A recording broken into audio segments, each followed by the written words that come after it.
It's the greatest magic trick in the world.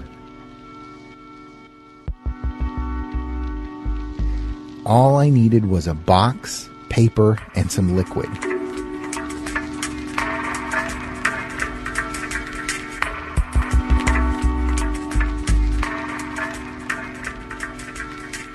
Today, all I need is the box. It serves as the camera and the darkroom. There's no question that the tools will inevitably change, but photography will remain powerful magic. Recently, I feel like we've been losing sight of photography's power to transcend and have become overly focused on the tools needed to perform the magic. Photographically, it's about how images make someone feel, not the camera the image was made with.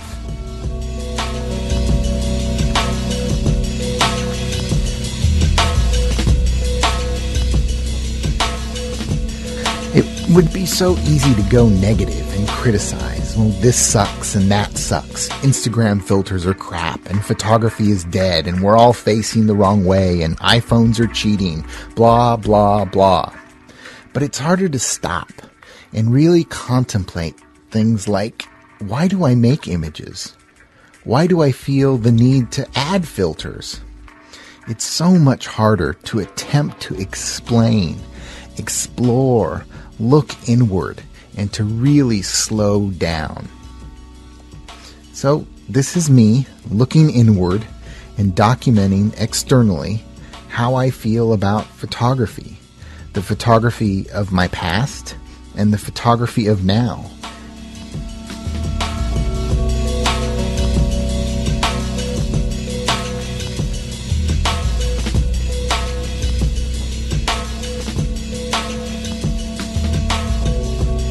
I've chosen photography to prove, well, that I exist.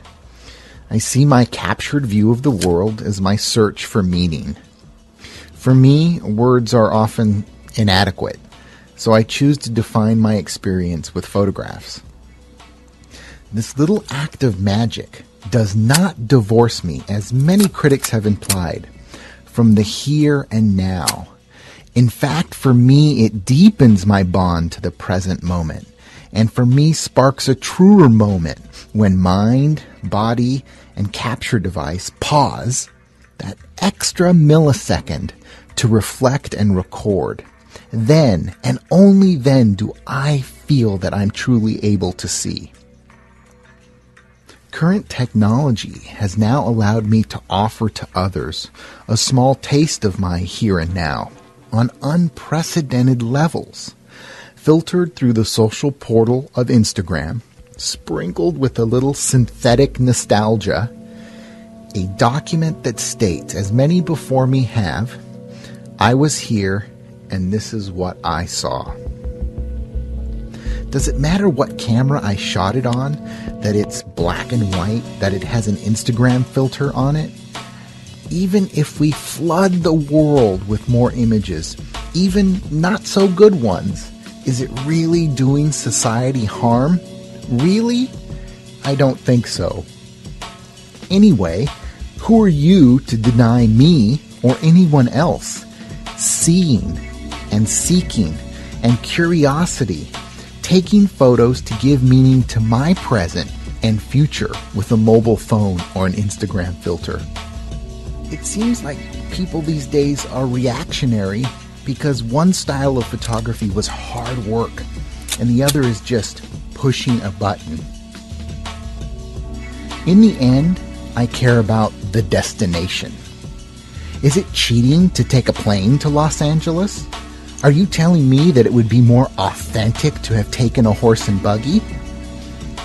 I find it interesting that nobody writes innumerable rants about photographer Joel Peter Whitkin's current use of nostalgic tones or scratches, and yet images employing the same technique using an iPhone are branded as cheating and inauthentic. The only thing that really matters is what you do with the technology. If you have a photographic message to share with the world, use whatever tools you want, but get there. Get there any way you can. I believe anything that makes it easier for humans to make art is always a good thing. And to those people discharging all of the negative energy, I say this. Is what's happening now in photography any different than the original proliferation of Kodak's Brownie camera? I like to think of it this way. Just because everyone has access to an electric guitar doesn't automatically make everybody Jimi Hendrix. Let's not forget that apps won't magically give Joe the iPhoneographer a better sense of composition or lighting or framing. The apps and filters only change a photo's look and aesthetic feel. That doesn't make it a better photo. If you put lipstick on a pig, it's still a pig. But creating beauty with the tools of the day has historically led to beautiful things. So I offer this advice. If you're scared of the new tools, then run in a new direction to a new frontier and make beautiful things there.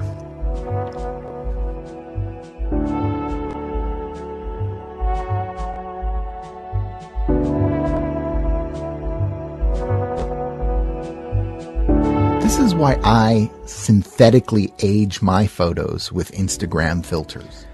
There's no question that the technology of our time determines our experience. And while I might sound nostalgic, the technology of yesterday provided us with something we've lost. The physical artifact, the print.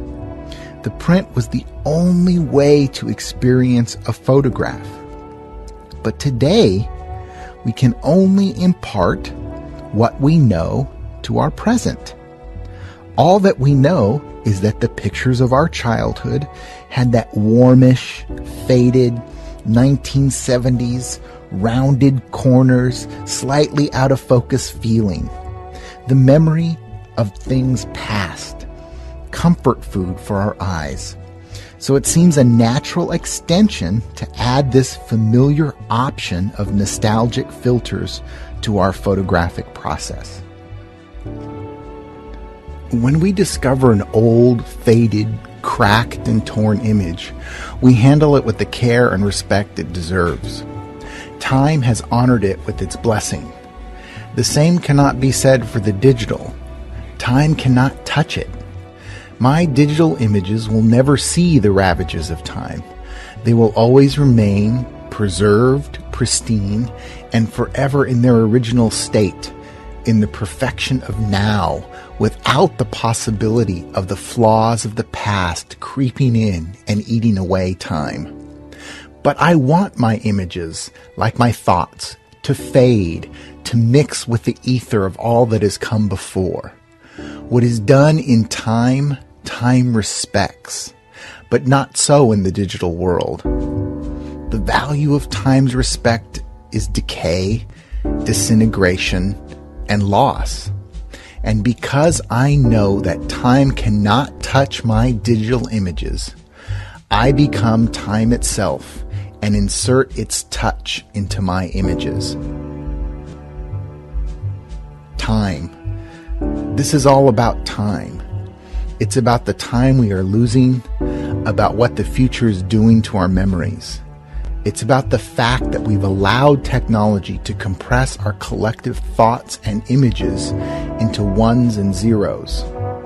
What is now is certainly a sea of images, but I believe it's the possible forming of a new language.